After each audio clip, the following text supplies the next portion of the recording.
One of the key moments of the Mass Effect universe was the Relay 314 incident, which was basically known as the first contact war in the universe, when human beings came upon the Turians, which were these like space birds.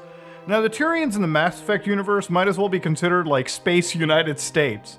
Now, upon the Turians noticing the humans acting a little sussy-wussy, they immediately started an attack, and this started what was effectively the largest counterattack by human forces. Why am I starting off with Mass Effect other than being greatly addicted to it for the last month? Every time you start a playthrough, you're always finishing it. But it's because art does not reflect reality. I firmly believe, I will bet my left and right nuts today, that if aliens ever show up, I guarantee you it's going to be the United States that gets us into an intergalactic conflict. And you know what? I'm kind of all here for it, okay? War of the Worlds, Mass Effect, the Fermi Paradox. I firmly believe we are not alone in the universe. Aliens are all around us. And if it's one thing that's innately human, is that instead of being friends with them, you bet we're going to nuke their ass straight out. That is how Mafia works. Now, the reason I'm mentioning aliens is, as you all know, as you all might have understood in the last few days, in the last 2 weeks, there's been a lot of weirdness going on regarding spy balloons, the Air Force, and whatnot. Now, for those of you who don't know, less than a week ago, a Chinese spy balloon, a Chinese espionage balloon, a Chinese balloon that was just floating near U.S. airspace while it was being tracked for a fair bit, finally entered into the U.S. waters, territorial space, territorial waters. And of course, if it's one thing you know about the United States government, other than having the most funded military in the world, if you send in any foreign satellite, they're going to shoot it down. So of course, we got some footage over here of a Chinese surveillance unit actually getting shot down. So that up there was the balloon. What effectively happened was a U.S. fighter jet went up there, I believe an F-22 Raptor. And of course, what happened was it fired a missile, an AIM-9X missile, ladies and gentlemen, that actually shot a balloon out of the air, marking it one of the most expensive balloon pops of all time. Because an AIM-9 Sidewinder missile costs around $381,000 US on average, meaning that Raytheon be making a lot of money.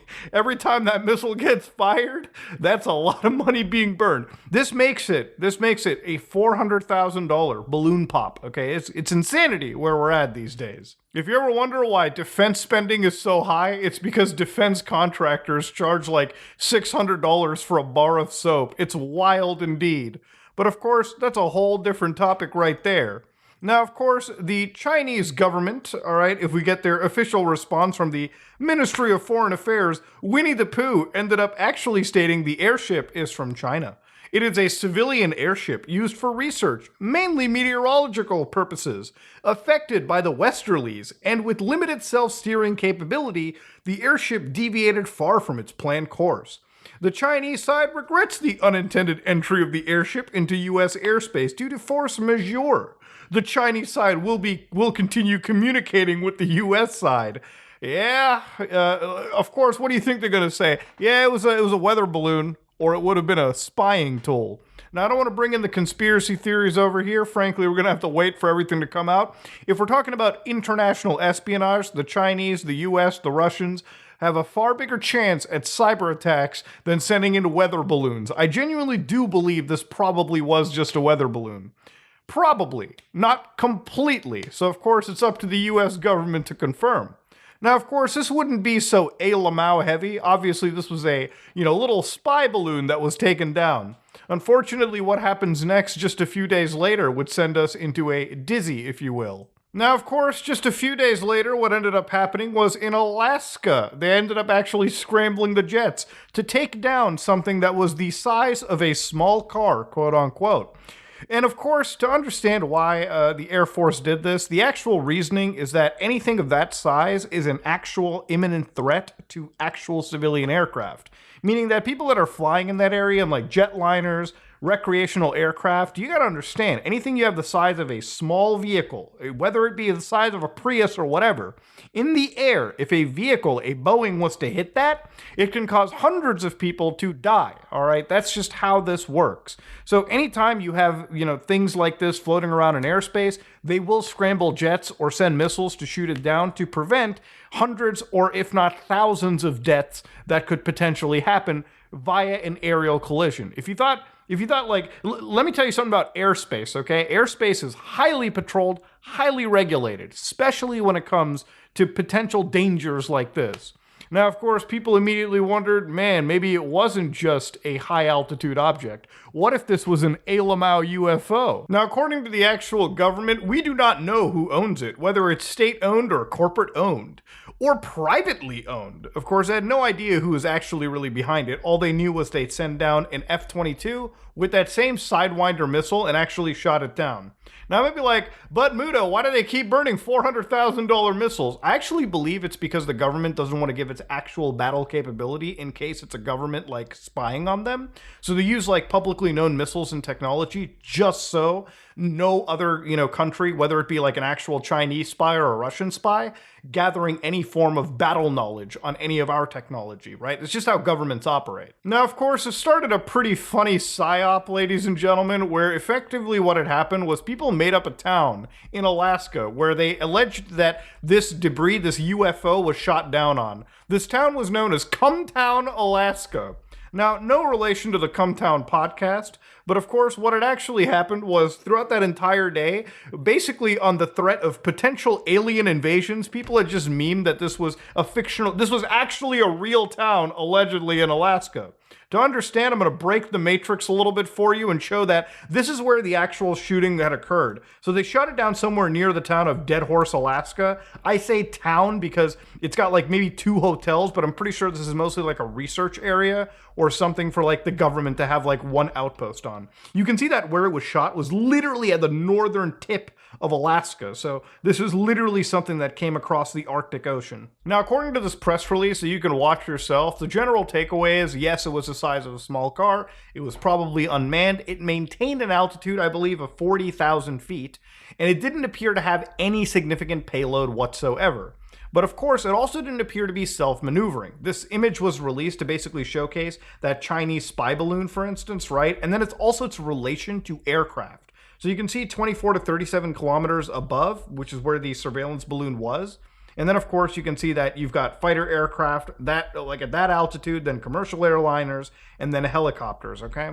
So obviously, depending on how this moves vertically, if it doesn't maintain its position, it could pose dangers to people in a commercial airline as well. Which, again, may I remind you, can cause hundreds, if not thousands of deaths, depending on how packed that plane is. Not gonna lie, I think it's a social experiment to see how easily you believe it. I find it very suspicious how fast they got to talking about it. The Cumtown part makes me feel like the entire thing is bait. This may actually be a test by the evil government to figure out just maybe how easily we can be controlled. I think it's kind of scary that if this was actually an alien attack, or maybe some enemy spying utility, most of the actual human reaction was literally making up a town known as Cumtown. That's it. That would be the wildest thing. Human beings might be the dumbest species in the world. When faced with potentially scary elements, all we can think of is coming. Now, if you thought 2 UFOs, well, one technically not really a UFO, was big enough, ladies and gentlemen, yeah, even Canada had to get in onto the memes. Now, ladies and gentlemen, for those of you who didn't know, effectively Canada recently had its own UFO that was in the Yukon, which is right next to Alaska. So effectively what had happened was a US fighter jet flew in and shot it down. Now you might be like, why didn't Canada do it themselves? It's a thing called NORAD, okay? We basically share the ability to patrol and protect our skies.